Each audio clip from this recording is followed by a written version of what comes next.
Hello, my friend. Today I will tell you another long-forgotten legend. Close your eyes and let the magic transport you to Middle-earth. Our journey begins.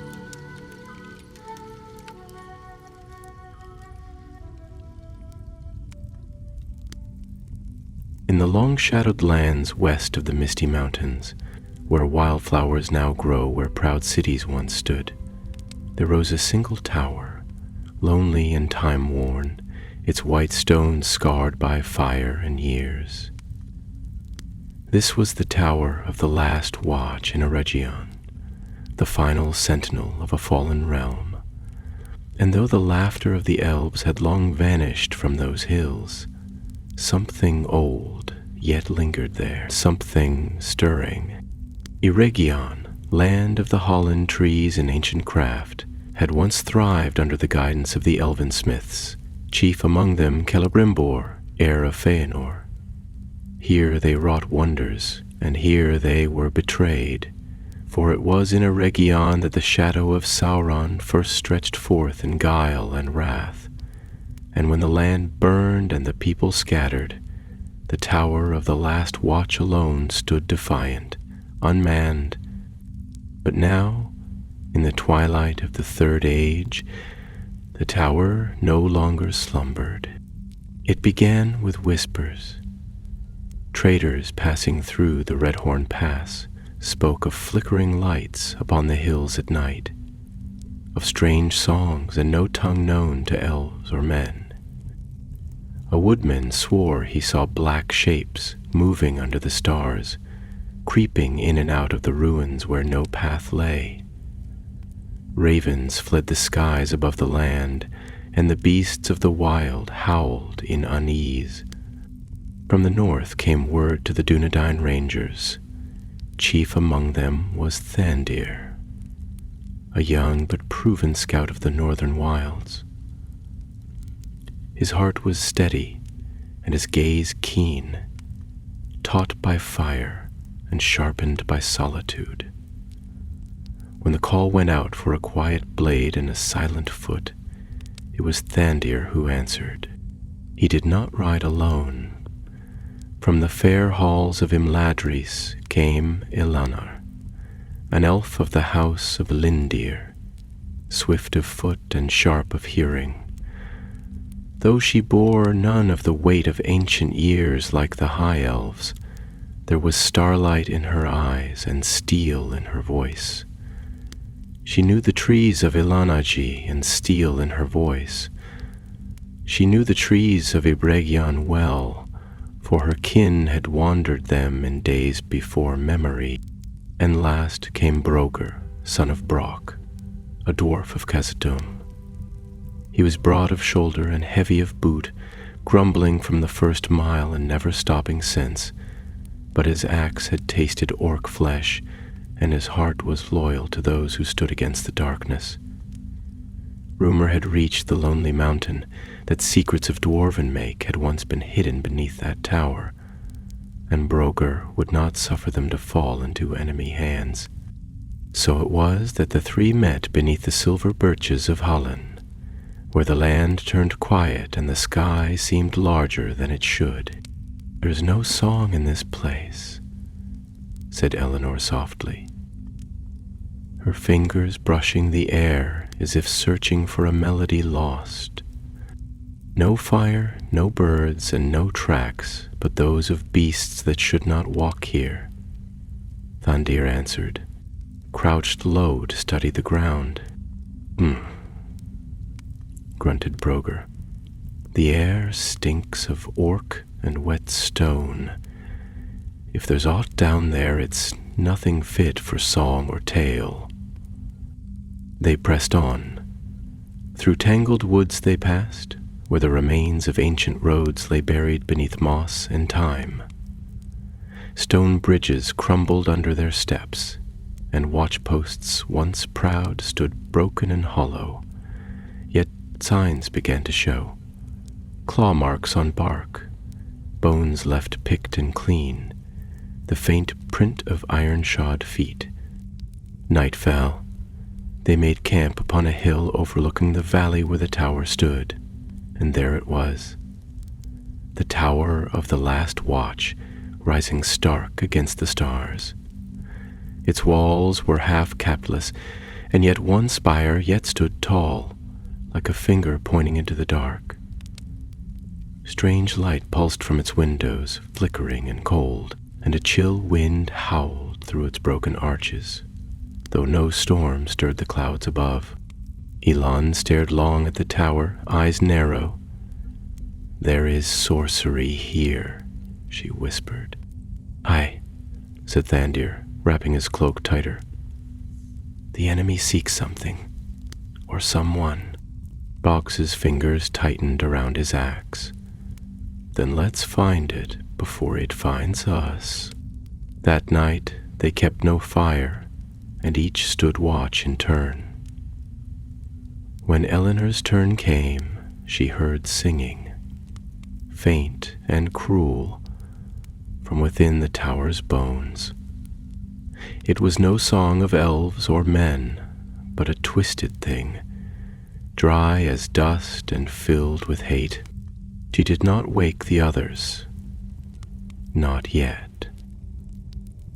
At dawn, they descended into the valley. The grass here was blackened in places, and the trees leaned away from the path as if recoiling from what lay ahead. The tower loomed ever larger, and with each step the light in its windows seemed to dim, as though drawing breath for something terrible. They reached the base before noon. The gate had fallen long ago, and a tunnel yawned beneath, leading into the tower's shadowed heart. Runes were carved into the stone, ancient runes, dwarfish yet distorted. Ruger paused. "These were not carved by any of Durin's folk," he muttered. "This is mockery. This is defilement." Eleanor brushed her fingers over the runes and winced. "They are poisoned, meant to trap the mind, to whisper lies. Best not stare too long." Thandir nodded. "We go in, quietly. We find what draws the enemy here, and we end it." And so they entered the tower. Darkness swallowed them. Beneath the surface, a winding stair spiraled downward into blackness, deeper than night. The air was close, and the scent of rot hung heavy. Far below, the sound of hammering echoed. Iron on stone, or something worse. The torchlight danced upon old walls lined with broken shields and shattered helms, echoes of battles long past, where elves and men once stood against the tide and fell. There were no bones, only dust. The stair ended in a wide chamber lit by a baleful blue glow. Pillars lined the hall, and at the far end stood a raised dais, upon which rested a black stone sphere, humming softly with inner light. Thandir's breath caught. "A seeing stone," he murmured, "but not of Numenor." Broker's eyes widened. "That's no Palantir. That's something else. Dwarves spoke of such a relic, made in the last days of Eregion, crafted to pierce darkness, but twisted by the deceiver before the fall." Elon stepped forward, hand on her blade. "If the enemy has touched it, it must be destroyed." But before they could move, a shadow detached itself from the far wall. Cloaked in robes of night, its face hidden, the figure raised a blackened hand. "You are too late," it said, voice like the scraping of stone. "The eye has already seen you." The chamber trembled, and the Tower of the Last Watch began to wake.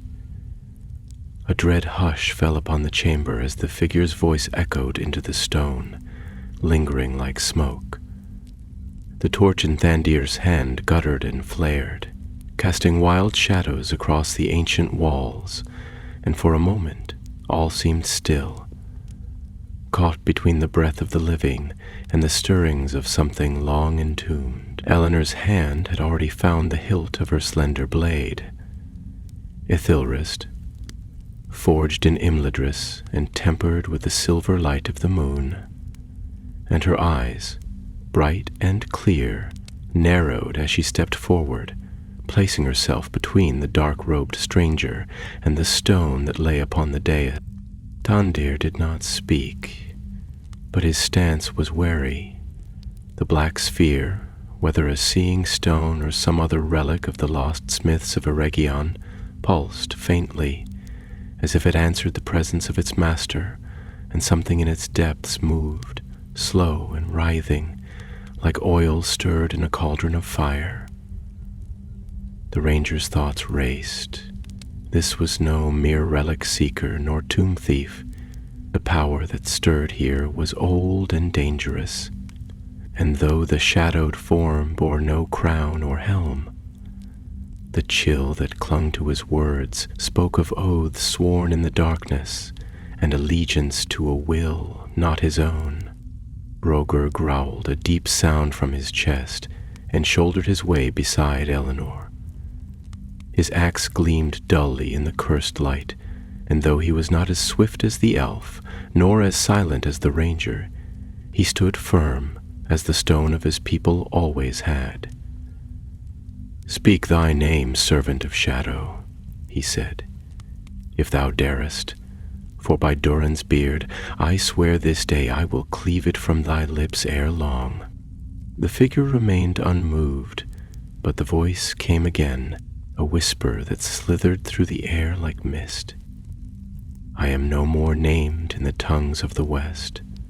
My name was unmade with the fall of my master, and I walk now only as a shadow of his will.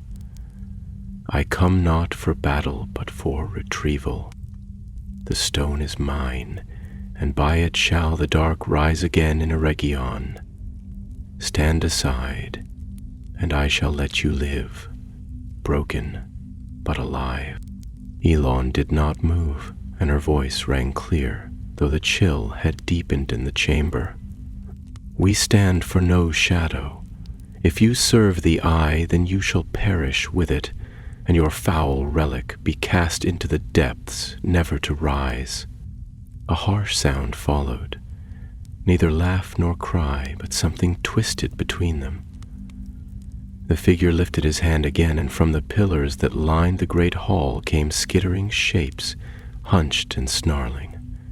Orcs clad in patchwork iron and wielding crude blades poured forth from the gloom like beetles from a carcass.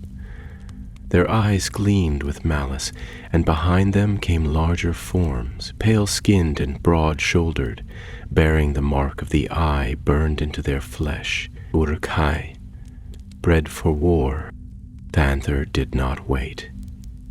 His blade flashed in the torchlight, and with a cry to Elbreth upon his lips, he leapt into the fray. The first orc to meet him fell with a gurgle, throat split clean. Eleanor moved with a grace born of centuries, her blade dancing in silver arcs, severing limb and mail alike. Braga roared, swinging his axe in wide, devastating sweeps, sending foes sprawling beneath his boots. The clash of steel and scream of dying creatures echoed through the hall, drowning even the ominous humming of the stone.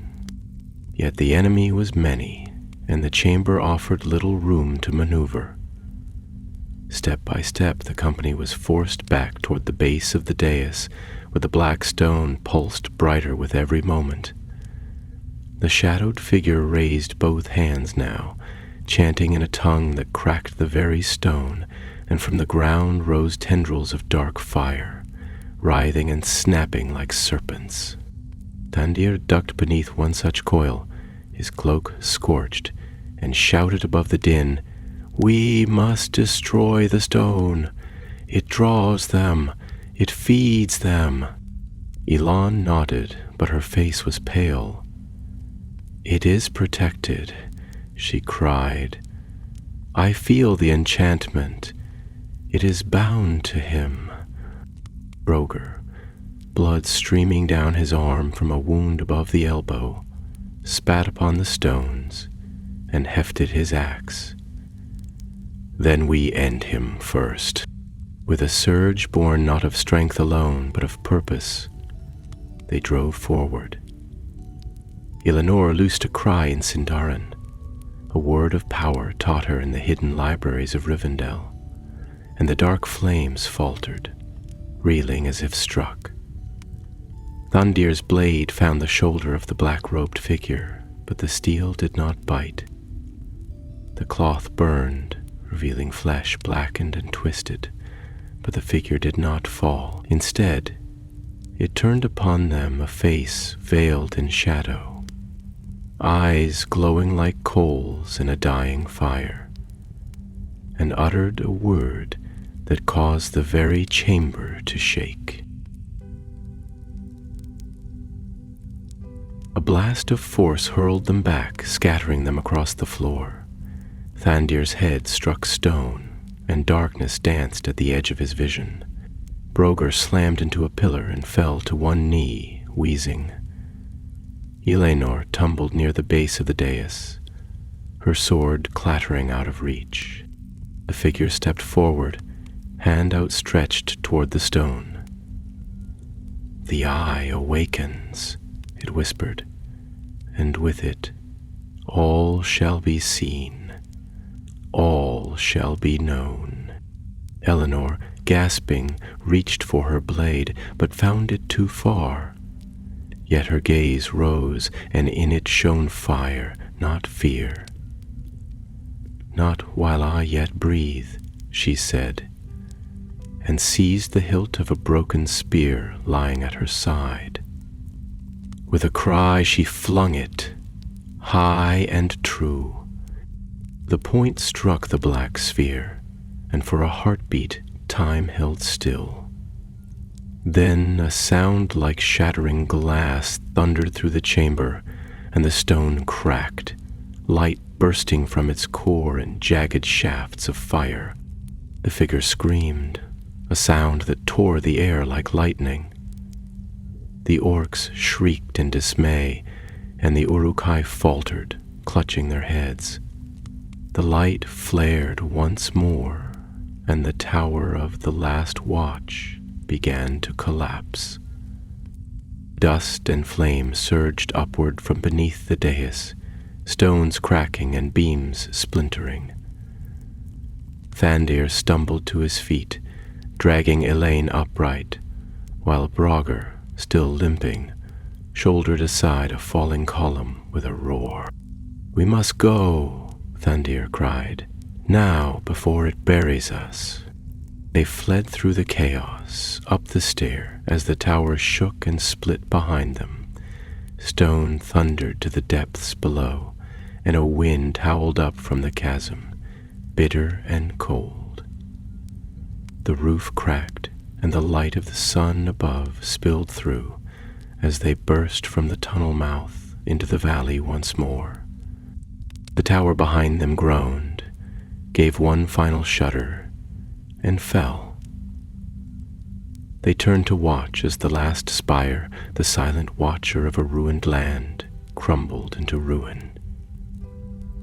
A plume of dust rose skyward, and the light faded.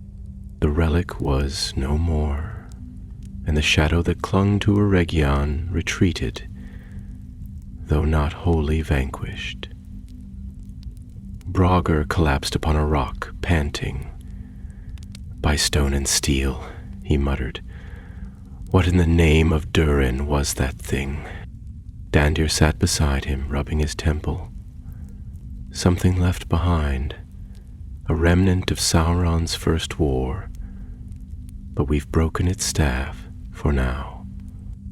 Eleanor did not sit. She looked to the tower's bones, her face solemn. The darkness does not sleep. It merely waits. But today it is scattered. The sun rose higher, casting long rays upon the ruined land. The tower of the last watch had fallen, but the hearts of the free peoples beat still. And in the ruins of Eregion the wind carried no song, but a silence that, for now, was peace. For a long while they did not speak, the three companions, but stood in the broken vale where the tower of the last watch had once risen, watching the dust settle upon the scorched grass and the blackened stones. The sun, now climbing high into the heavens, pierced the tattered veil of cloud and cast its gold across the land. Yet the light seemed pale and weary, as though it too had endured the burden of shadow and fire. Elon knelt beside a patch of earth where pale flowers once grew, now wilted and gray, and pressed her hand to the soil. Her brow was furrowed, and her lips moved in silent words, known only to the firstborn and to the earth they had sung into bloom and ages long forgotten. She remained thus for some time, still as the ancient statues of her kin, before she rose and turned to her companions. "There is a wound here," she said quietly, "a rent not only in stone, but in the memory of the land. Though the tower is fallen and the relic destroyed, its touch lingers. It will take many years before the hills forget what they have seen." Tandir stood near the ruin's edge, gazing southward, where the rolling hills stretched into the shadows of distant woodlands. His cloak was torn, his arm bound hastily with a strip of cloth, but his eyes remained clear and watchful. "Then let us not linger longer than needful," he replied. "We have struck a blow, but the servant we faced was not slain. His form may have fled with the ruin of the tower, yet I fear he will rise again elsewhere in another guise." Broger, sitting heavily upon a boulder, was silent for a time, his axe laid across his knees. Dust clung to his beard, and one of his boots bore a long, charred gash from the dark fire that had surged beneath the tower. At length he lifted his gaze, and his voice, though gruff, carried a weariness deeper than mere battle fatigue. "That thing, that stone, it bore markings of the Myrdain, aye, but none that my forefathers would have claimed. I know not what bargain was struck in the shadow of Anatar's deceit, but what lay beneath that tower should never have been wrought. My heart tells me it was meant to see into the very thoughts of others, to pull truth from the soul as metal from the earth. But such craft, turned to evil, becomes a thing of torment." Tandir nodded, his thoughts grim. It was not a palantir, that much is clear. The seeing stones of the West were made by the faithful, and though perilous, they served a purpose nobler than this. What we faced was some other device, lesser in wisdom, yet twisted beyond measure. "The question remains," said Eleanor, her voice low but steady.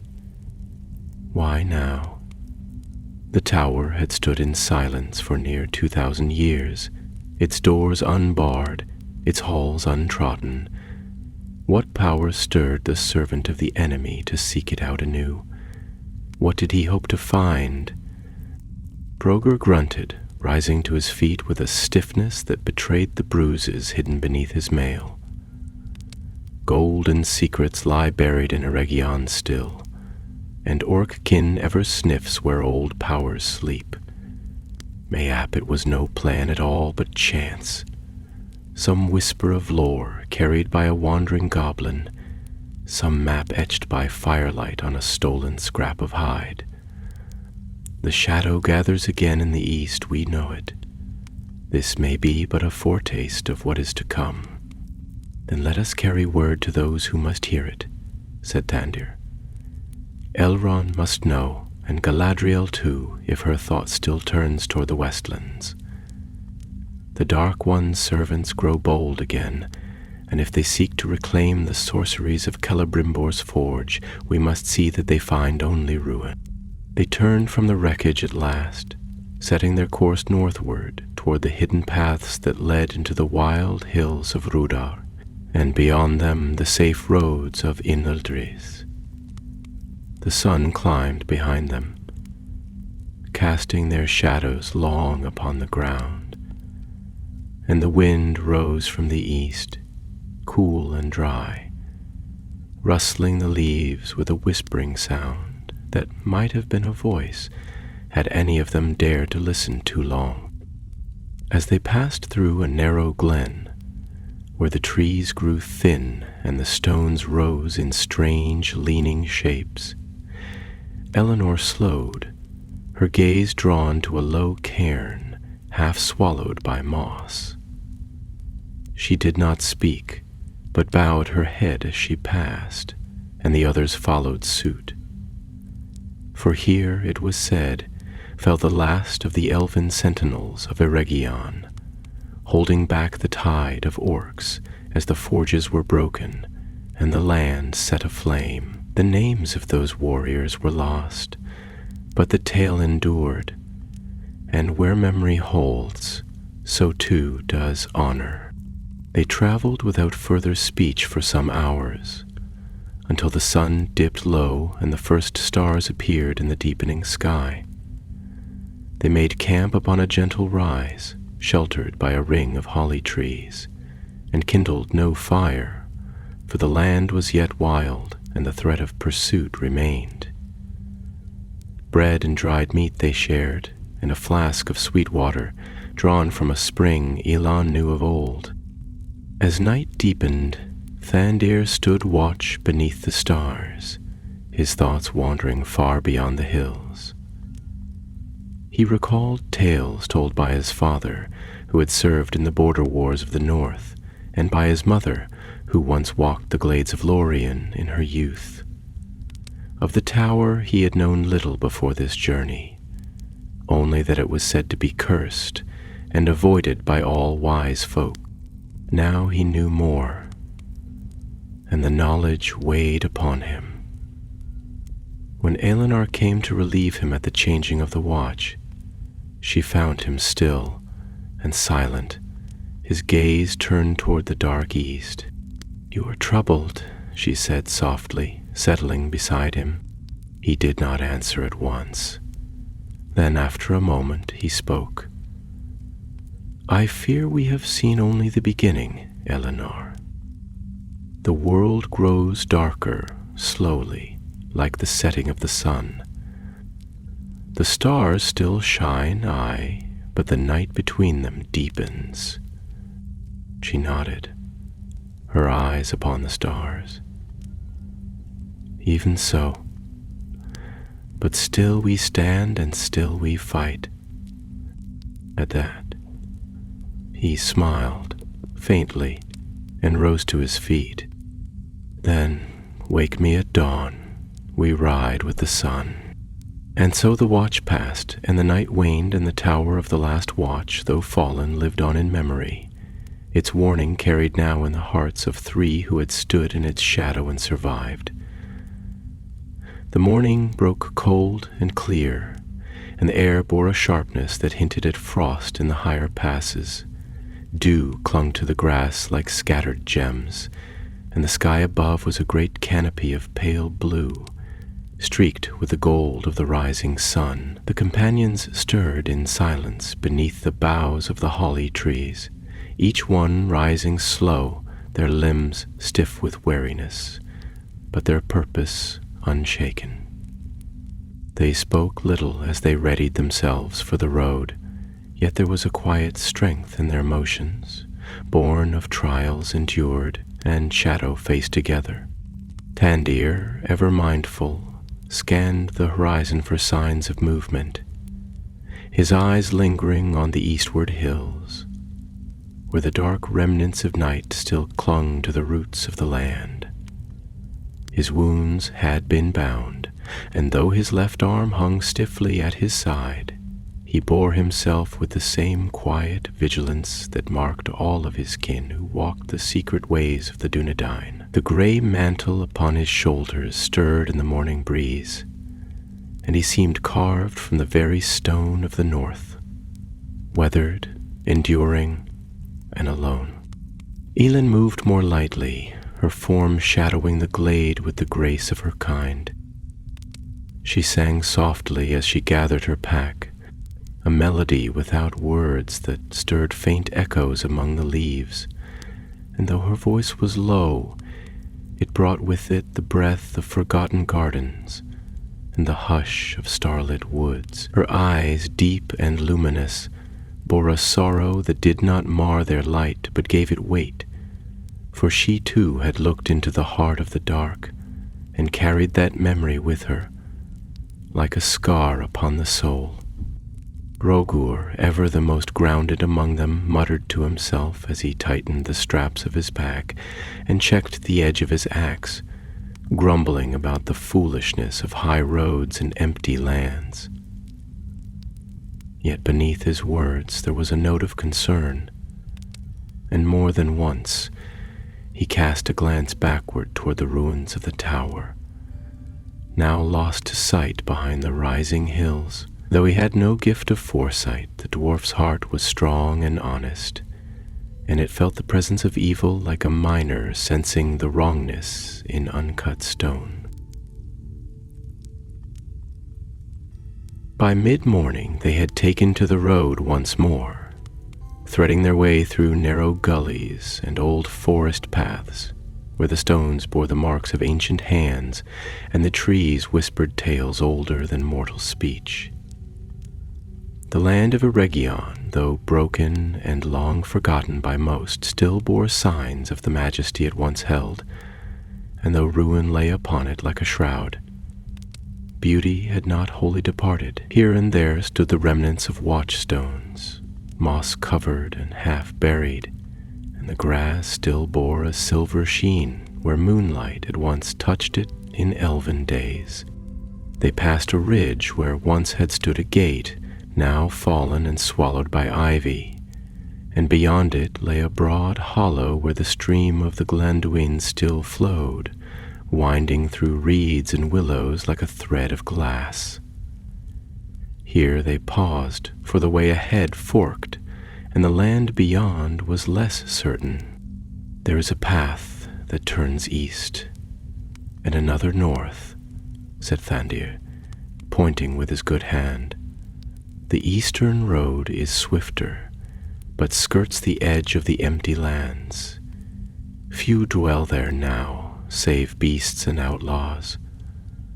The northern road winds longer, but passes near the hidden dell of Tarn Din, where the old waybread trees still grow, and the air is sweet with memory. Elon lifted her gaze to the sky, as though seeking counsel in the wheeling of birds above. If we take the eastern path, we may reach Imladris the sooner, but it is risked. There are places there where the shadow lingers still, and the land remembers pain, Roger snorted. If pain were a guide, the whole of the west would be roadless. Let us take the path with the firmer stones, say I. If we must fight again, I'd rather do it with both feet on solid ground. Thandir considered a moment, then nodded.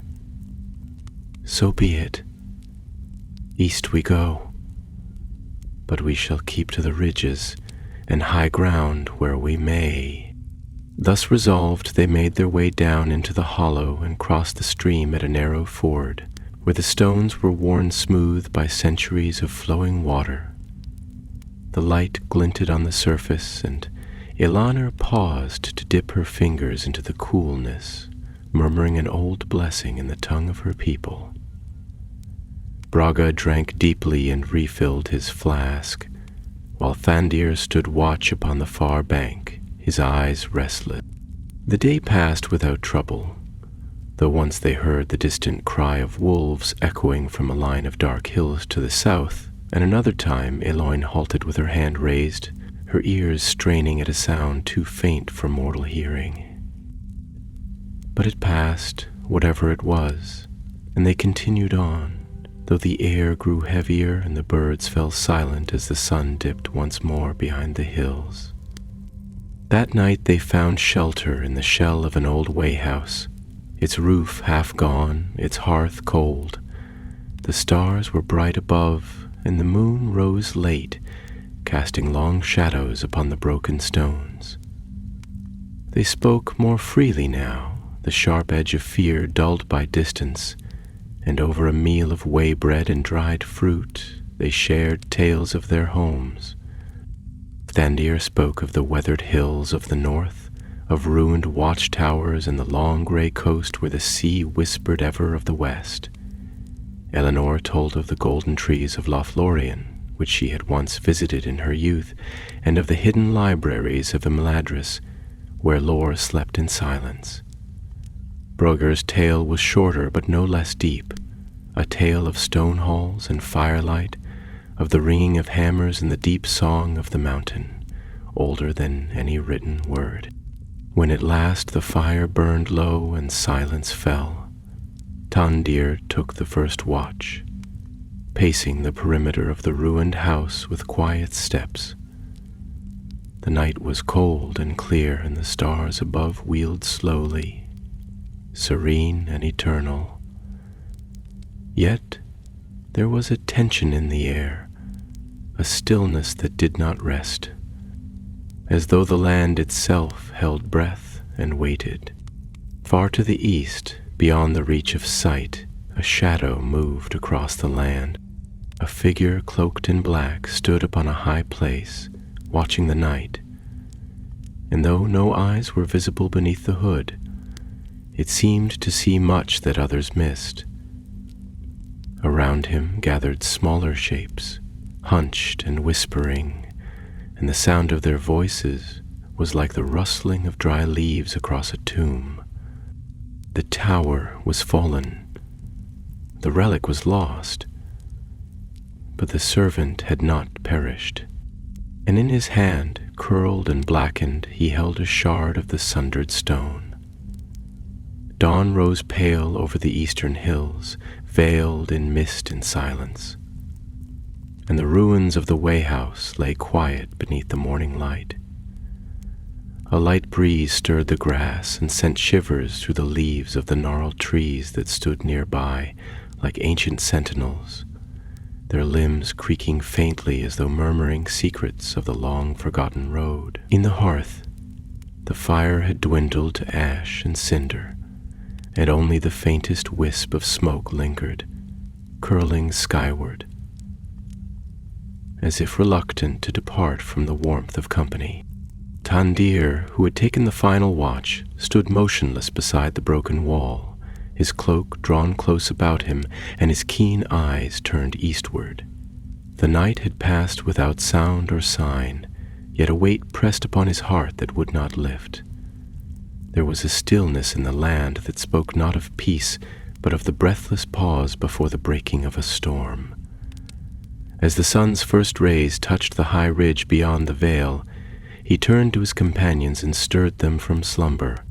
Brogor grumbled as he woke, muttering beneath his breath in the Kuzul tongue, which was like the grinding of stones in a deep forge. His limbs were stiff, and the bruise upon his shoulder had turned a dark purple beneath the mail. But he rose without complaint and busied himself with the gear, tightening straps and binding worn boots. Eleanor had already stirred, her eyes open beneath her cloak even before the call, and now she stood, her hair shining like woven moonlight in the new day, and her face calm though thoughtful. "The air has changed," she said softly, glancing toward the east where the mist was lifting from the hollows like a slow drifting tide. "Something stirs beyond those hills. I feel it, though I cannot name it." Thandir nodded, his voice low. The night was still, but it was not empty. I felt the eyes of the dark upon us, though they dared not draw near. It is as if some hunter waits, patient and unseen. We have walked beneath such watchers before, Prabhu replied, fastening the clasps of his breastplate. Let them come, and they'll find steel waiting. Still, if there is pursuit, best we keep moving. And so they departed the way-house and turned once more to the road, though now it dwindled to little more than a footpath, overgrown and broken, where the roots of trees clawed up from the earth and stones jutted like forgotten bones. The light grew stronger as the morning passed, yet the sun gave little warmth, and the chill that crept along the edge of the wind lingered, a reminder that autumn's breath had come early to the wilds of Eregion. The land through which they passed now was harsher, less tamed than the hills they had crossed before. Here the trees grew sparse and gnarled, twisted by age and storm, and brambles choked the hollows where once gentle streams had flowed.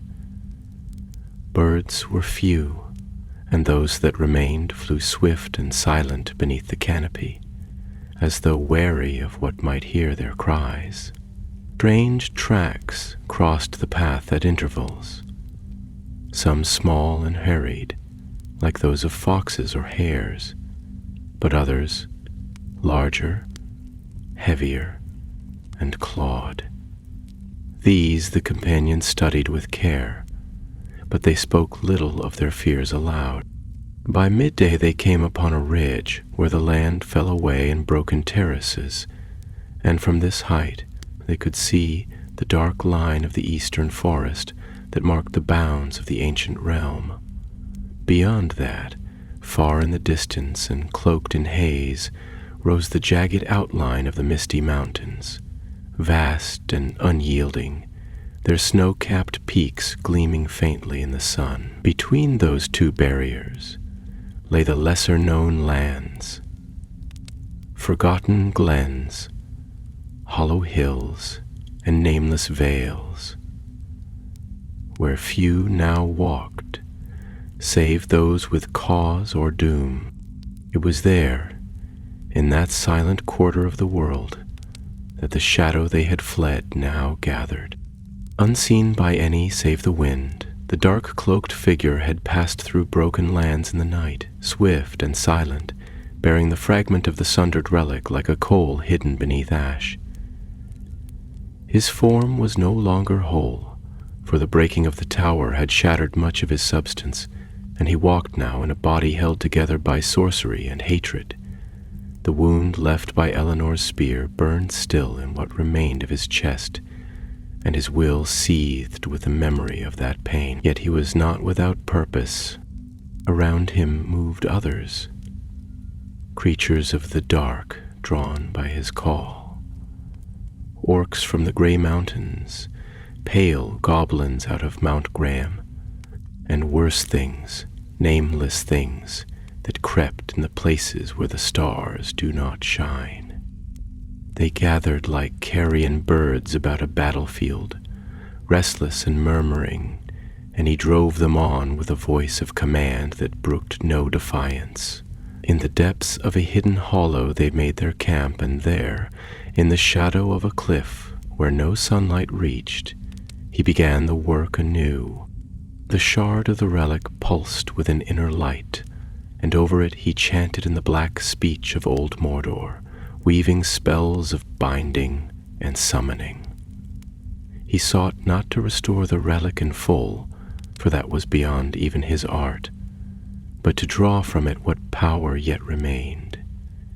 He would forge from it a new eye, a lesser seeing stone, one attuned not to the towers of the west, but to the hearts and minds of the living. With it, he would pierce veils and find the secrets of the free peoples, and send word of their strength and weakness to his masters in the east. But time was short and power scarce, and the wound within him deepened with each breath. Back upon the ridge, Tandir led the company onward, now choosing the higher ground where possible, following the ridges and the backs of long hills that overlooked the forested vales below. That night, they made camp beneath a stone outcropping, and though the sky was clear, they slept in turns, ever watchful.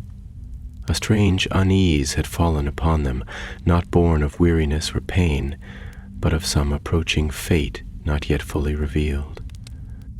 Elanor, while on her watch, walked alone among the trees for a short while, and there she came upon a thicket of elder bush, its branches heavy with dark berries. She touched one gently and spoke a word of thanks in her own tongue, for among her people it was said that the elder grew where old things were remembered, and that its fruit was sacred to Yavanna. And as she stood there, the wind shifted, and she heard again the sound that had stirred her days before, a singing, low and distant, without joy or warmth. It came not from the land, but from beyond, and her heart grew heavy with dread. She returned to the camp and woke Thandir. "I heard the voice again," she said, "not near, but nearer than before. The servant of the tower lives, and he comes with more than orcs behind him. I fear we are not the hunters now, but the hunted." Tandir's face grew grim. "Then let us not wait to be caught." With the rising of the sun they broke camp in haste, their hearts now stirred by a knowledge no longer veiled in guesswork or vague foreboding. The shadow pursued them, swift and certain, and the path before them wound ever closer to the edge of peril. The land, once open in its ruin, began now to hem them in, as the hills steepened and the woods grew denser, creeping down from the slopes in gnarled thickets of pine and holly that swallowed the light and cloaked the earth in a hush as of long-held breath. The birds that once chirped in cautious cheer were now fallen silent altogether, and the air hung heavy beneath the canopy as if burdened with the weight of some secret. Thandir led them with a watchful eye, moving like one who knew the pulse of the land, reading its moods and murmurs in the tilt of a leaf, the bend of a branch, the silence of the brooks. Though his wound ached beneath the bandages and his strength waned, he bore his burden without complaint, and his will remained unbroken, a steady flame in the dusk of uncertainty. Elanor followed close behind, her steps swift and light, her senses ever alert. Her hand never strayed far from her blade, and her ears caught the faintest rustle in the undergrowth, the whisper of passing wings above, or the creak of limbs beneath hidden weight. Brogud brought up the rear, his axe slung across his back, and though he said little now, the gleam in his eye showed no fear, only the resolve of stone. Before midday, they came upon a ruined stone road, half buried in ivy and earth, that wound like a forgotten serpent through the hills. Though old and weathered, the stones bore markings not wholly effaced, the faint remnants of runes, curved and elegant, carved in the elder tongue of the elves of Eregion. Elanor paused and bent to examine them, tracing the lines with gentle fingers as though waking the words from sleep. She spoke not aloud what she read, but her eyes darkened with memory. "This was a pilgrim's path," she said at last, "a road that led from the house of the Myrdane to the outer circles of the land, where once stood towers of learning and reflection, built not for war but for thought. It has been long since any walked here with clean purpose." Thandir nodded, his voice thoughtful. "Then let us take this way, if it still bears us eastward, a path once made by wisdom, may yet guide us through folly. So they turned to follow the ancient road, moving now between low hills clad in heather and bramble. The air grew clearer as they climbed, and from the crest of a green ridge they beheld again the outline of the forest they must cross, its edge now nearer, its trees dense and dark, crowned with the last gold leaves of late summer. Beyond, if the old maps were true, lay the narrow valley of Nethranen, a forgotten glen whose waters flowed cold and clear beneath the mountain's shadow. There they might find passage across the wild, and thence to Imladris, if fate was kind. Yet even as they looked, Thandir's sharp gaze caught movement below, a flicker of motion where none should be. A shadow passed among the trees, too large for bird or beast, and too swift for any forest wanderer of good heart. He spoke no word, but crouched low, signaling to the others, and together they dropped beneath the brow of the ridge, watching with breath held tight. Below, a troop of orcs moved in crooked file along the edge of the wood, clad in scraps of black mail, their blades bare and faces snarling. They were many, more than a score, and behind them rode one taller than the rest, cloaked in dark garb that billowed like smoke, his head crowned with a circlet of black iron. His mount was no steed of the freelands, but a great wolf beast, mottled and lean, with red eyes that burned like coals and fangs long as a man's hand. The three above said nothing, but their hearts quickened with the knowledge that the servant had returned in form more terrible than before. Whether by craft or curse, he had reformed his body and bound new strength to his will, and he hunted now without concealment, his purpose plain. The relic shard was with him still, hidden beneath his cloak, and it drew him like a compass toward those who had shattered the whole.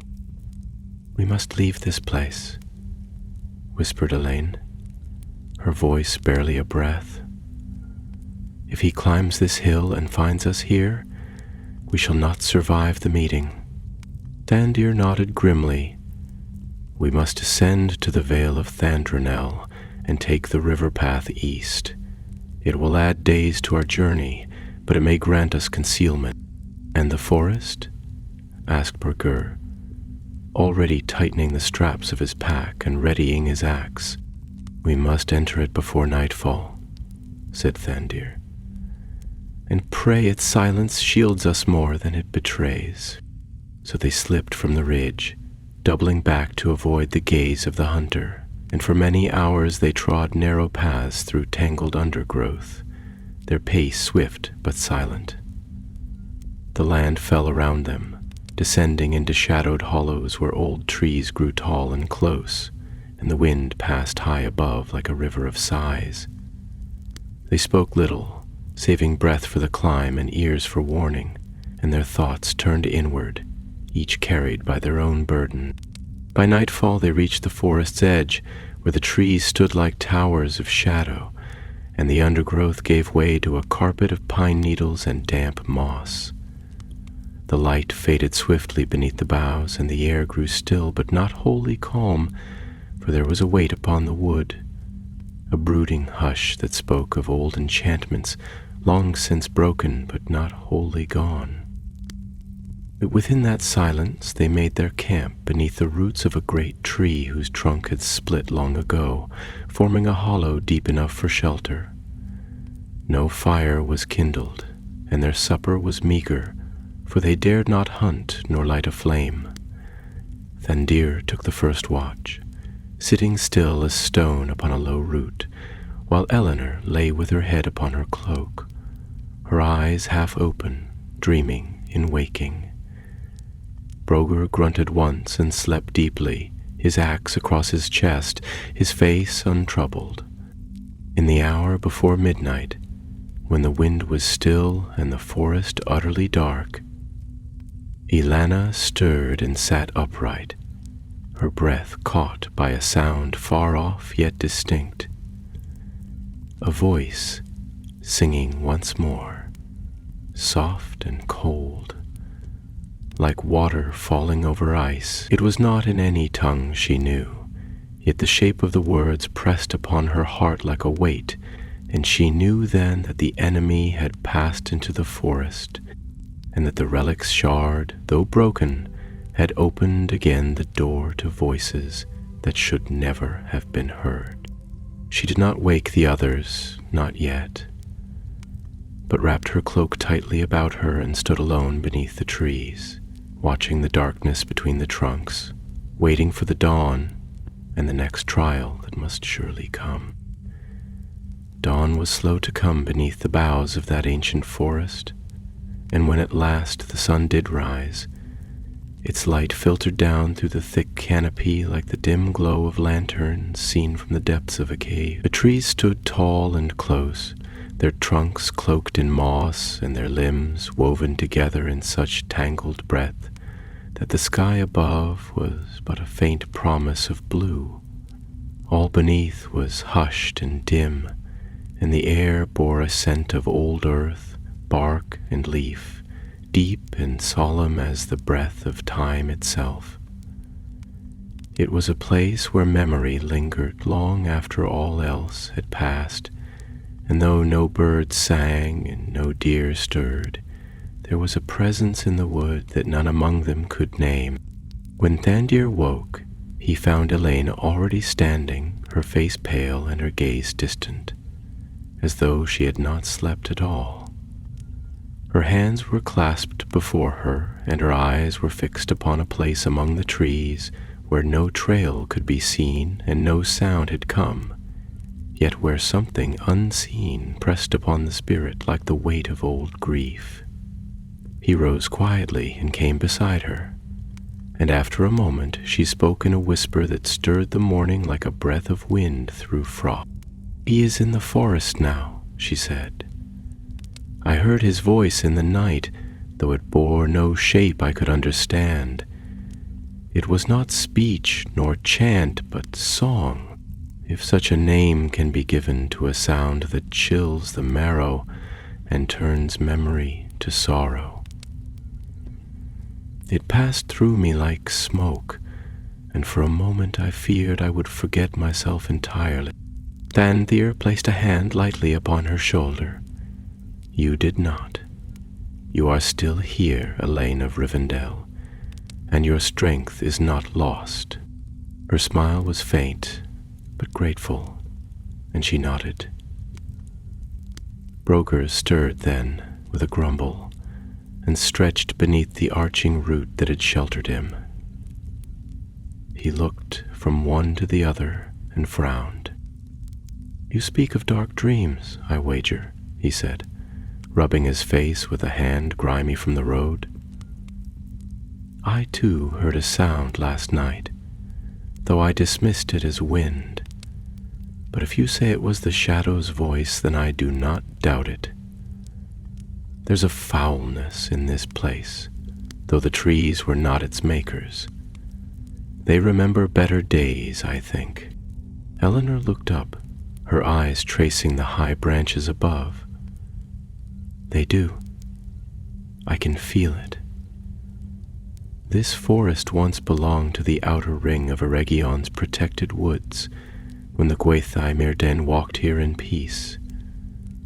The trees have not forgotten the light, but the darkness lingers now like ash upon snow. We must not remain long." They broke their fast with little appetite, chewing dried fruit and whey bread without joy and drinking sparingly from their flasks. The light did not change as the hours passed, for in that place the trees denied the sun's strength and held the world in a gray twilight. Thandir led them eastward by memory and instinct alone, guided more by the unseen turn of the land than any clear path, for the old roads were gone, swallowed by root and soil, and only the faintest signs remained, scars upon bark, broken stones half buried, or the pattern of trees once planted in rows by forgotten hands. As they walked, the forest grew closer, the trunks narrowing and the undergrowth thickening, until they moved in single file through green tunnels of fern and thorn. More than once they passed clearings where the ground was bare and blackened, and where no sound stirred at all, and in these places the trees leaned inward as though seeking to hide some secret too terrible to endure the open sky. They spoke little, for even their own voices seemed too loud, and the hush of the woods pressed down like a mantle. In the hour past noon they came upon a glade unlike the rest, where the trees stood wide and tall, their roots forming natural arches that crossed the clearing like the ribs of some great beast long buried. A stone lay at the center, carved in the likeness of a throne, worn smooth by time but still bearing the faint trace of ancient runes. Moss crept over it now, and ivy twined about its base, yet its shape was noble still, and it seemed to wait, as if one might yet return to claim it. Eleanor stepped forward and knelt beside it, laying her hand upon the moss. "This was a place of meeting," she said, her voice low. "The Eldar gathered here in the days before the war, when the stars were bright and the world less marred. Celebrimbor himself may have walked this glade." Brugr raised a brow and looked about with some suspicion. "Then let us honor it and move on. This forest is no longer safe, no matter what memory it holds. We are not alone in it." He had no sooner spoken than a sound reached their ears, faint at first, like the rustling of many leaves, yet rising swiftly to a sharper cadence. It was not the wind. The companions drew back into the cover of the trees as a troop of orcs came loping through the forest from the west, clad in black leather and bearing crooked spears.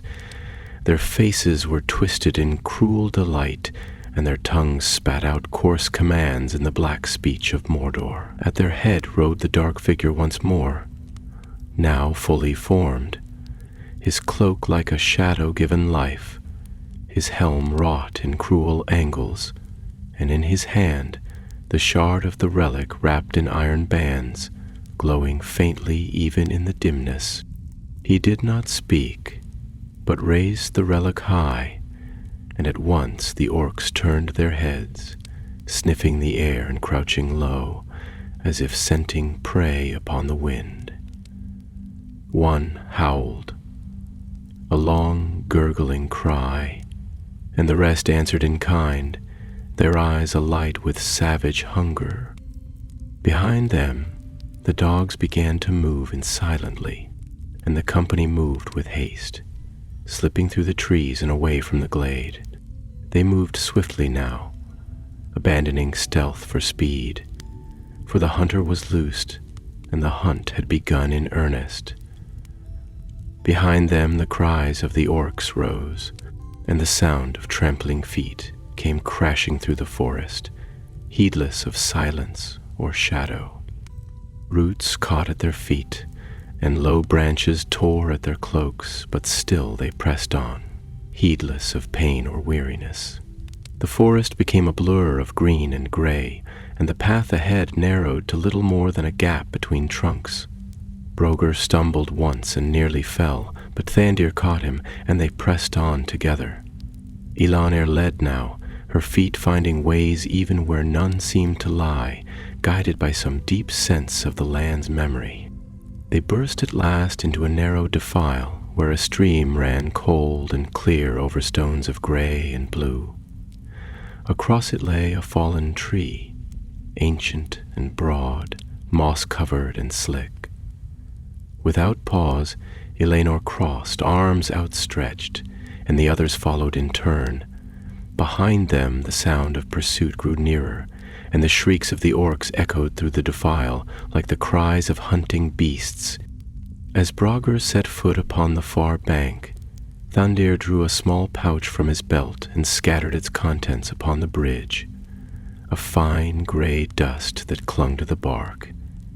Then, drawing his knife, he etched a swift mark into the trunk and whispered a word taught him by a lore master long ago in Fornost. A flame leapt up, pale and silent, consuming the dust, and with a roar the old tree ignited, a wall of fire rising in the narrow place, barring the way. The orcs shrieked in rage, and the shadowed figure drew up at the edge of the flames, his face hidden, but his fury plain. The relic shard in his hand burned brighter, and a sound rose from him like the howl of a storm over stone. But the companions were gone, fleeing into the deeper woods, and the flames burned bright behind them. Longer into the afternoon they fled beneath the shadow of the forest, and the ground passed swift beneath their feet, though the way was rough and the roots tangled like snares set by the very earth to slow their passage. The smoke from the fire they had kindled at the stream's crossing clung still to their cloaks, rising faintly with every breath and whispering their trail to any who might follow with a nose keen enough to read it. Yet the blaze had bought them time, and as they ran they felt the press of pursuit lessen, the cries of the orcs fading like the echo of distant thunder, retreating into the hills. The wood into which they now passed was older than any they had crossed, and it bore the heavy hush of places left untouched by axe or plow. The trees here grew in circles, their trunks thick and furrowed with age, and their roots ran deep, clutching the bones of the world. The air was dense with the scent of moss and fallen leaves, and a silver mist lay low upon the forest floor, veiling stone and hollow alike. There was no path to follow, and no light to guide them save the dim filtering of the sun through the tangled branches above. Yet still Elenor led them, unerring, for she felt the song of the land in her blood, and it whispered to her of old ways that no longer bore the weight of feet. They came at last to a wide hollow, ringed by standing stones half swallowed by ivy and thyme. In the center grew a single tree, tall and straight, with bark pale as ash and leaves of deep gold. No boughs of the surrounding forest touched its crown, and no shadow lay upon it, though the light here was dim and green. Beneath its branches lay a still pool, clear as glass, into which the roots of the tree descended like the fingers of a hand clasping the heart of the earth. Here they halted, their breath coming hard, their limbs weary from flight, yet their hearts eased somewhat, for there was a peace in that place, and a sense of watching, not of danger, but of guardianship. Elenor knelt beside the pool and drank, and at once the lines of weariness were softened upon her brow, and her eyes grew bright once more. "This is a place of healing," she said, though her voice was hushed, as one might speak in the hall of a king long dead but not forgotten. A remnant of the old sanctuaries. In the elder days when Eregion was whole, the guardians of the wood carved these circles as wards against the dark. The enemy cannot pass here, not in strength. Broger cast a doubtful glance at the stones. If so, let us rest, but let us not linger. Shadows are bold these days, and what once held may not hold forever. Thandir nodded in agreement, yet his eyes did not leave the trees beyond the glade, where the mist hung thicker, and the trunks stood close, as though conferring among themselves. He drank deeply from the pool, and its coldness stirred his blood with new strength. Then he turned to Eleanor and spoke. "The relic," he said. "What power remains in it now, do you think? We saw it cracked and broken in the tower's fall, yet still it draws the hunter like a lodestone. He carries it still, and its light has not dimmed." Eleanor frowned, her gaze upon the golden leaves above. The stone was not wholly destroyed, though its form was broken. It was made with deep craft, and even Celebrimbor himself may not have known all the strands that were woven into its making. It was meant as a lens to pierce the veils of deceit, to see through illusion and into truth. But it was marred and twisted by the hand of Sauron. Now it reveals not only truth, but also desire, and through it the will of the wielder may seek out what he most craves. Brogr spat into the moss. "A cursed bauble, then. It should have been cast into the deeps, not kept. Why did the elves preserve such a thing?" "It was not preserved," said Elan softly. "It was hidden, bound in wards and buried beneath the tower, far from the knowledge of the world. Even in ruin, Eregion remembered its shame. But memory alone does not guard against those who come seeking what should not be found." The dwarf said no more, but sat with his axe across his knees, his eyes glinting beneath his helm. He trusted little in words or wards, but he trusted the strength of stone and the courage of those who stood beside him. If the relic still wrought evil in the world, then it must be unmade fully.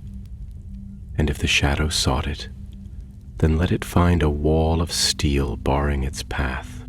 As the day waned and the light turned silver through the haze, the three rested in that glade, regaining what strength they could.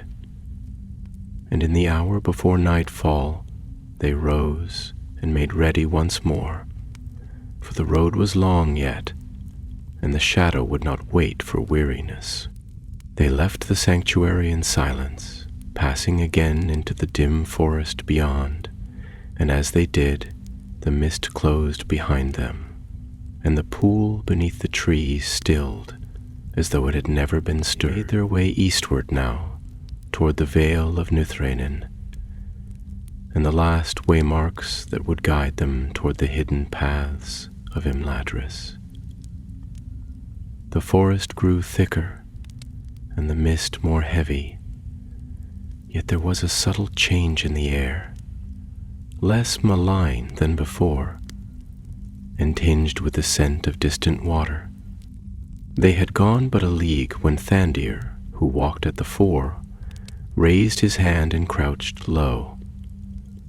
Before them the trees opened slightly, and the sound of running water reached their ears, clear and steady like bells chiming far away. A narrow stream wound through the wood, silver in the dimness, and upon its far bank stood a figure, cloaked in green and brown, his back turned toward them. He was tall, and his hair was dark as night, yet he bore no helm nor weapon that could be seen. His cloak stirred in a wind they did not feel, and he stood as one waiting, still and strange, and out of place. Thandir made a sign to hold, and the companions halted in silence. Ilana stepped forward, her hand upon her blade, her voice soft and wary. "Who walks here in the paths of the old forest? Speak, friend or foe." The figure did not turn at once, but after a moment he lifted his head, and his voice came clear and quiet, like the sound of leaves falling upon still water.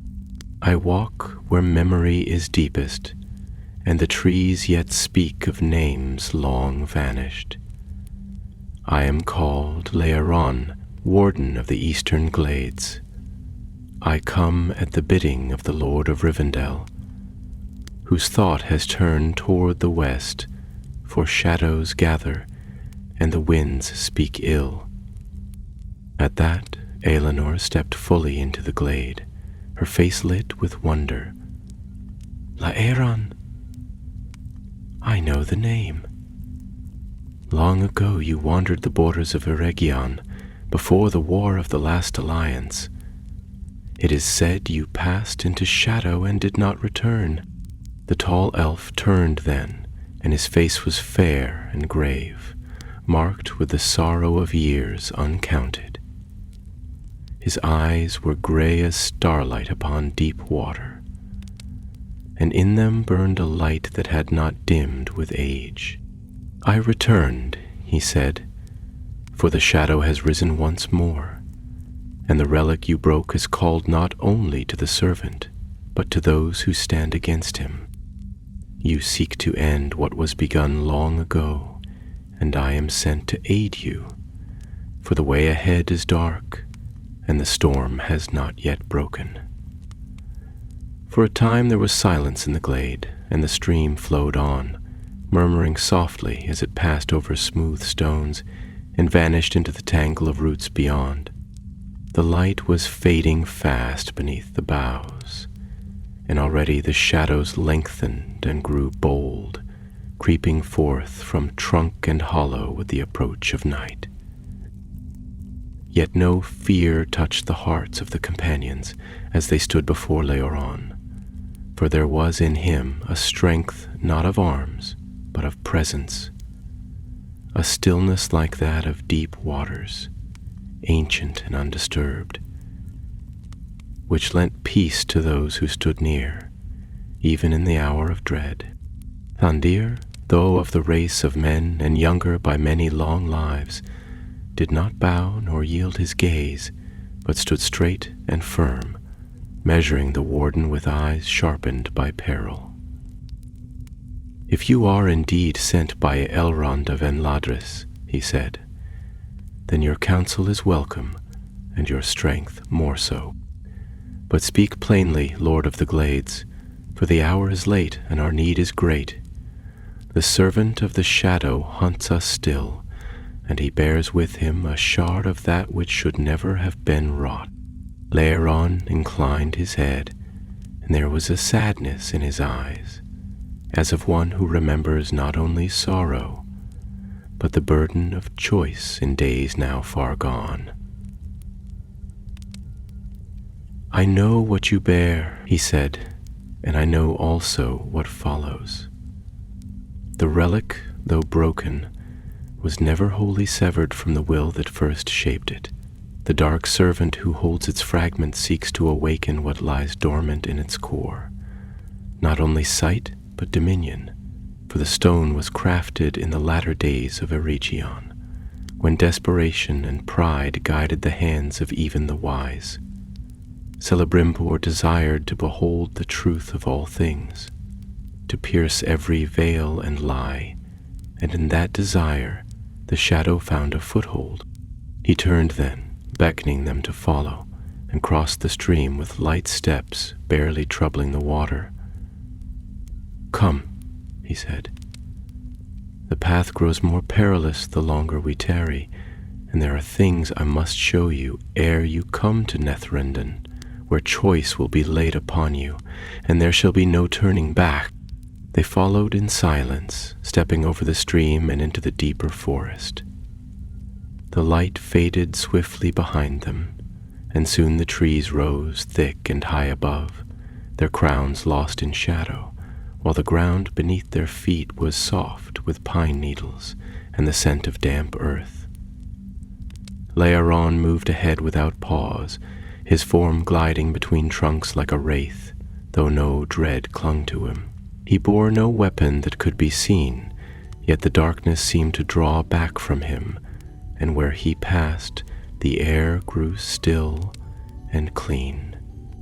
They climbed the narrow path that wound upward between steep shoulders of rock, and as they rose, the mist fell away, and the stars broke through the canopy above, gleaming in still pools of sky. At length, they came to a place where the trees parted and a wide ledge opened upon the eastern side of the hill, looking out over a valley cloaked in darkness, with only the glimmer of moonlight touching the silver line of a river winding far below. Leoran halted, and the others stood beside him, gazing in silence. "That," he said, pointing to the vale below, "is Nithrenin, the Hollow of Waters, where once the elves kept a watch station long before the final days of Eregion. A mirror was crafted there, not of glass, but of stillness and song, and through it the minds of the wise could reach across distance to speak and perceive. It was not as the Palantiri, which are stones of light and voice, but a mirror of memory, attuned to the thoughts of the living and the spirits of the land." Eleanor's eyes shone, and she spoke softly, as if fearing to disturb the stillness. "I have heard of such things, though only in fragment and tale. It was said the mirror of Nithrenin was hidden after the fall, lost beyond recall." "It was hidden," Larion replied, "but not lost. The guardians sealed it within the heart of the vale, beyond reach of the dark. But now the relic's shard calls to it, even in ruin, and the servant who hunts you knows that if the two are joined, even imperfectly, a great breach may be opened, through which the enemy may gaze not with his own sight, but with the seeing of those bound to the stone's call." Tandar's brow darkened. "Then we must reach it first. If it lies unguarded, he will come upon it unopposed." Larion turned his gaze toward the vale, and his voice was quiet but grave. "It is not wholly unguarded, but the watchers that remain are not as they once were. The spell that veils the mirror still holds, but it weakens. You must descend into the vale before the shadow reaches it, and you must choose whether to seal it again or to unmake it." Boger shifted his weight and spoke for the first time in some while. "Unmake it, say I. The world has too long clung to the relics of prideful hands. Let the past be buried, and the shadow lose its tether." The Eregion looked to him, and there was neither reproach nor praise in his gaze, only deep understanding. "Perhaps that is wisdom, but unmaking it may come at cost. The mirror is not only a danger, it is a link to the memory of a time when hope still flourished in the West. If it is destroyed, that light is lost also, and some doors may never open again." Eleanor said nothing, but her face was troubled. She stood with her arms crossed over her breast, her thoughts turned inward, and in her eyes a glimmer of sorrow for things that could not be restored. Thander placed a hand upon her shoulder. "Let us see the thing for ourselves. If we must choose, then let that choice be made with eyes open." The Everend inclined his head. "So be it. The path down is steep, and the watchers grow restless. Keep close to me, and speak no names aloud, for the shadow knows how to twist them, and even the wind carries whispers now." They began the descent, winding down narrow paths carved in the sides of cliffs, where the stone gleamed white and blue beneath the moonlight. Trees clung to the slopes, their roots like the limbs of ancient creatures sunk into the bones of the earth, and the wind rose as they descended, bearing with it the sound of distant water and the faint strain of music long forgotten. None spoke, for the air was heavy with the breath of the past, and even the crunch of gravel beneath their boots seemed too loud. As they neared the floor of the vale, Erelon halted and lifted his hand. Before them stood a wall of rock, smooth and unbroken, save for a narrow cleft just wide enough to admit a single figure at a time. Vines grew thick about it, and the scent of damp stone and old root rose from within. "This is the way," he said. "Beyond lies the sanctuary. Prepare your hearts, for what lies within is not only beauty, but the remnant of sorrow, and the echo of voices that once dreamed of a world unmarred." Then, without another word, he stepped into the cleft and vanished into the dark. The cleft was narrow and the darkness complete within, save for the faint glimmer of moonlight that followed in their wake, dancing upon the damp stone like pale fire before being swallowed whole. The air grew cool and close as they passed into the passage, and their steps echoed softly beneath a low roof of carved rock, where ancient runes, worn and smoothed by age, whispered secrets too faint for memory. The scent of moss and earth mingled with something older, something strange and sorrowful, that stirred unease in the hearts of the companions. Though none dared voice it aloud, Eregion moved ahead without torch or lamp, and yet he did not falter.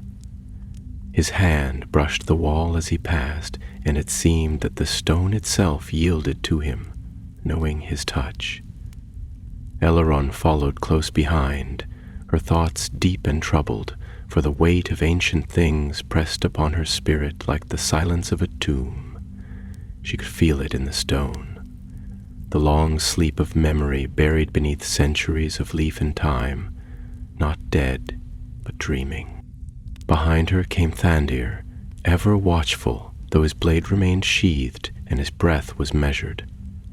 The narrowness of the way ill pleased him, for a man of the wild does not favor walls so close, nor paths that bend beyond his seeing. Yet he said nothing, for he had placed his trust in the elf-grider, and he did not give it lightly. Broger brought up the rear, grumbling beneath his breath, though more to fill the silence than to voice any true complaint. Dwarves are not made ill at ease by stone and dark. But this place was no work of their craft, and its shaping bore the mark of hands that served no forge. At length the passage widened, and the darkness thinned, until they stepped at last into a great hollow carved into the very heart of the hill. A chamber vast and domed, its roof lost in shadow, and its walls lined with stone pillars shaped in the likeness of trees, their boughs entwined and bearing leaves wrought in silver that gleamed faintly even without light. At the center of the chamber lay a great basin, wide and shallow, carved from a single piece of moon-gray marble, and filled to the brim with still water, so clear that it seemed a mirror made of air. Eregion stepped aside, and his voice came soft and low. "This is the mirror of Nethrenin, last of the seeing pools wrought by the Gwayethi Myrdain in the days before the fall. It was not made to spy nor to command, but to remember, to reflect not what is, but what was, and what might yet be if the hearts of the free remain true. None have stood before it in many long years, and only few now remain who even know the path." Eleanor approached the edge of the basin and knelt, peering into the water. At first she saw only her reflection, soft and pale in the dimness, but as she looked the image shifted, and visions moved beneath the surface like leaves upon a stream. She saw towers crowned with banners, rising above golden fields where elves sang upon the wind. She saw the forge halls of Eregion burning in the red light of war. She saw a hand, dark and cruel, clutching at a ring of power. And then a child's face, wide-ached, watching fire consume a city now lost. She drew back, shivering, and looked to Eregion. "It shows too much," she whispered. "Hope and sorrow together. Is that its gift?" The elf inclined his head. "The mirror shows what lies close to the heart, whether joy or dread. It reveals not fate, but possibility. And now it stands at the heart of the choice you must make." Tandr stepped forward, standing tall beside the basin, his face grave. "You spoke of sealing it, or unmaking it. If it is unmade, then the shadow's hand shall be cut away, and the relic's power broken. But what if it is sealed again? Will it not call once more, in some distant age, to another will too bold or too proud to leave it buried?" Laird's eyes darkened, and he did not speak at once. Then slowly he said, "If it is sealed with the right words and by hands of courage, it may sleep until the end of days. But nothing made by the hands of the wise is ever wholly beyond reach. The shadow knows how to wait as well as to strike." Brogu stepped to the basin then, frowning, his thick arms folded across his chest. "Then break it," he said. "Strike it with axe and fire. Let the pass lie in ruin, and deny the enemy what he seeks." But Elander stood still, her eyes upon the water once more. "And if we do," she said softly, "then all that was dreamed here, all that was made in light, is lost. This was no work of pride alone. It was born of hope, the last hope of a land that has long since passed beyond remembrance. Must we destroy all to keep it from being misused?" Tandr turned to her. "Would you leave it for another to guard, knowing the shadow seeks it still?" Her gaze met his, steady and bright. "No, but I would see it with my own eyes before I let it die." And then a sound came from the passage behind them, faint but certain. A whisper of footsteps, and the hiss of breath that did not belong to any living thing. Eregion turned sharply, and his voice was swift. "Elk comes. The servant of the relic, bearer of the shard. He has followed you here, though the path was veiled. Perhaps he carried the scent of the pool and the stone he holds, or perhaps the will behind him lent him sight. But now he is near, and the time for choice has come." Tandr drew his blade, and its edge shone cold and bright in the dimness. Eleanor's hand rested on the hilt of her sword, and her stance was poised. Brogur loosened the strap of his axe and took a deep breath through his nose, ready to meet the shadow with steel and stone. Eregion stepped forward, placing his hand upon the rim of the basin. "If you would unmake it, strike now. The water will vanish, and the basin crack, and the memory that lies within shall be scattered. But if you would seal it, you must speak the words that bind, and trust that they shall hold." The sound of pursuit grew louder, and a shadow moved at the far end of the passage, tall and shrouded, bearing in its hand the shard of the relic wrapped in iron and flame.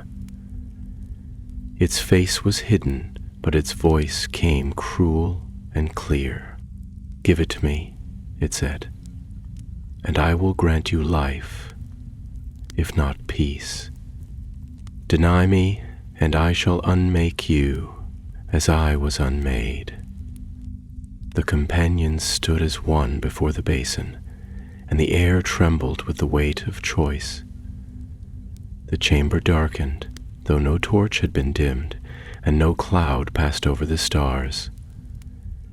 It was as if the very light recoiled from the figure that now stepped forth from the tunnel, tall and cloaked in raiment of shadow, his presence warping the air as a heatless fire might bend glass. The iron-wrapped shard pulsed in his hand with a baleful gleam, and the echo of its light struck the silver leaves wrought into the pillars, causing them to tremble and flicker with dim refractions, like moonlight shattered in black water.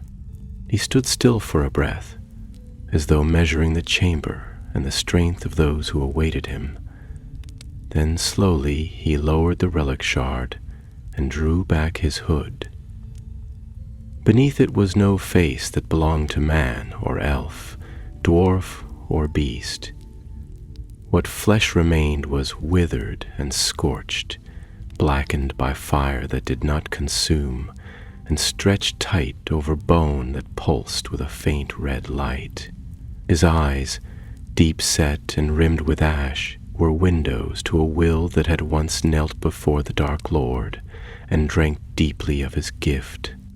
"Long have I wandered the bones of this land," he said, and his voice was dry and hollow, like the wind through the cracks of an ancient tomb. "Long have I lingered in silence, waiting for the world to forget what it once feared. But the stone remembers, and now it calls to what remains of me. Give it to me, and I shall leave this place, or refuse and see the last hope of the West drowned beneath a tide of unwept ruin." No answer came from the company, but Brugr stepped forward then, placing himself before the basin, his axe in both hands and his feet firm upon the stone. "Speak no more," he said. "You have no power here, not while breath remains in the chest of any who remember the old days and what was once fought and paid for in blood."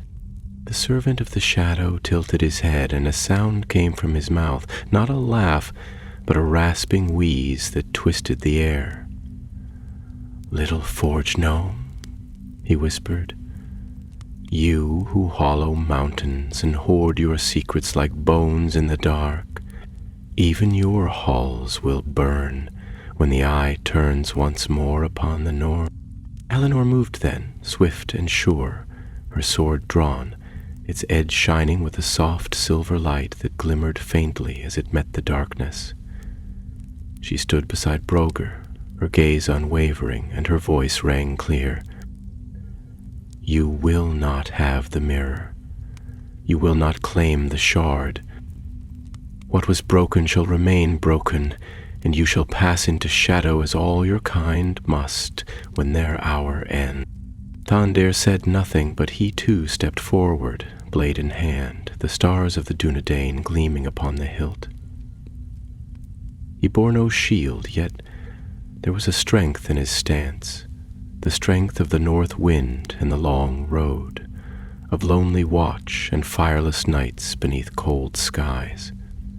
He did not speak, for there was nothing left to say.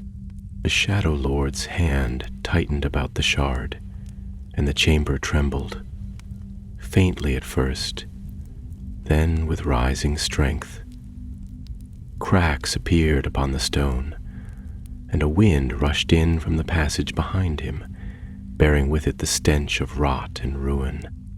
From the mouth of the tunnel came the sound of feet, bare, clawed, and many, rushing in with eager hunger. The servant of the eye had not come alone. Learun raised his hand then and sang a word, not loud but deep and rich, and the walls of the chamber answered. A light flared in the arches above, not of fire nor star, but of memory itself, golden and clear as of the sun upon the towers of lost Ostenidil. The orcs, as they burst through the tunnel, shrieked and faltered, clawing at their eyes, for the light was pain to them, and truth unendurable. But the Shadow Lord was not so easily turned. He raised the relic high, and it burned like a black sun, devouring the light about it. His voice rose in a language that should not be spoken, calling to the roots of the world with power stolen from a master now fallen. And the water in the mirror stirred and darkened.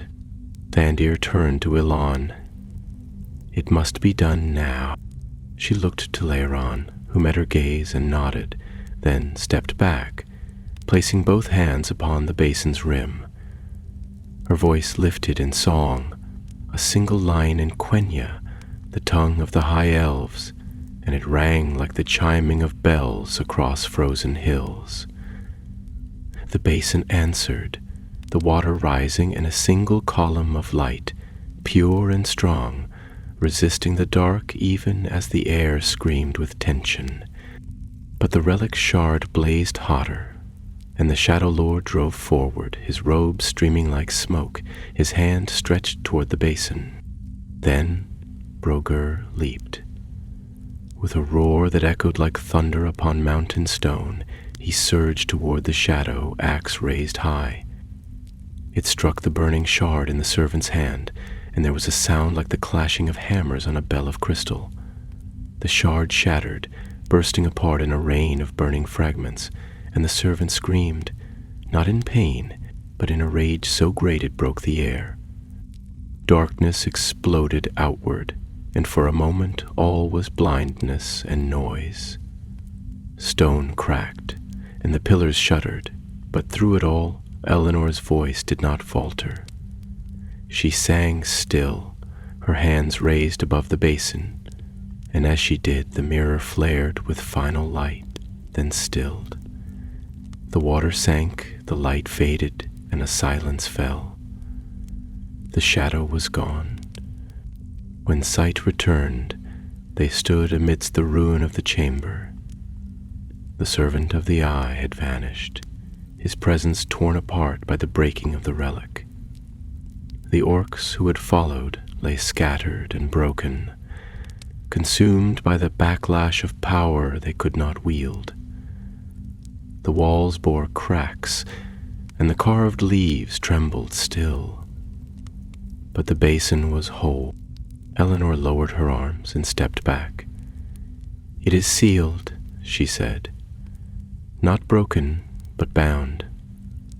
The mirror will sleep, and no shadow shall touch it again unless summoned by folly." Tandr came to her side, blood upon his brow, though not his own, and placed a hand upon her shoulder. Brogur stood nearby, panting, his axe still smoking from the blow, but he grinned through blood and sweat. "Well," he muttered, "that was no day's walk in the woods." Laeron smiled faintly. "You have done what many would not have dared. The relic is ended. The mirror endures. The shadow is driven back, for now." But even as they stood among the stone and fading echoes of battle, the earth trembled faintly once more. And far off in the deep places of the world, a voice stirred, ancient and slow, roused by pain and memory. The war was not ended, but the day was won. They did not speak for some time after the light had faded and the tremors stilled, for the hush that fell upon the chamber was not of dread, but of solemn awe, as though the very stones understood that something ancient had been set to rest. The light of the mirror, though withdrawn, left a memory in the air, a faint gleam upon the basin's surface. Like moonlight lingering in the eye of a dream just departed, the carved pillars stood bowed in silence, their leaves still trembling faintly, not from fear, but as one weeps for joy in the stillness that follows the storm. Aelin sat upon the step before the basin, her hands resting upon her knees, her brow glistening with sweat, but her eyes alight with the quiet peace that comes not from triumph, but from the knowledge that something precious has been preserved. The song she had sung still echoed within her, not upon her lips but in her spirit, as though it had joined with something deeper than voice, something bound to the memory of the land itself. Thandir stood not far off, his blade sheathed, his cloak torn, and one gauntlet missing, where it had been scorched by the darkness that had risen from the relic. Yet he stood as he always had, steady and watching, his gray eyes upon the mouth of the tunnel, though no enemy would pass that way again. A silence was upon him, born not of uncertainty, but of the gravity of what had passed. For though he had seen many strange things in the long roads of the north, few had shaken the soul as this encounter had, not for its peril alone, but for its glimpses of a deeper sorrow, the sorrow of a realm undone by its own striving after light. Roger leaned against a cracked pillar, his axe beside him, and though blood darkened the side of his jerkin, he paid it no heed. His chest rose and fell with great breaths, and his beard was singed in places, but the fire in his eyes had not dimmed. He looked upon the ruined remnants of the orcs with a grim satisfaction, but more often his gaze turned toward the basin, and in his face was something strange, something almost like reverence. Leoran alone remained apart, his tall figure standing in shadow at the edge of the chamber, his hand resting upon the carved archway where the ceiling met the wall. His face was still, but his eyes were far away, and it seemed that he was listening, not to the echoes of the chamber, but to voices beyond hearing, deep in the hidden song of the world. At length he turned to the others, and his voice broke the silence with the gentleness of falling leaves. "It is done," he said, as it was foretold in the dreams of the wise long ago. "The mirror is sealed, not broken, and the relic's power scattered beyond the reach of mortal hands.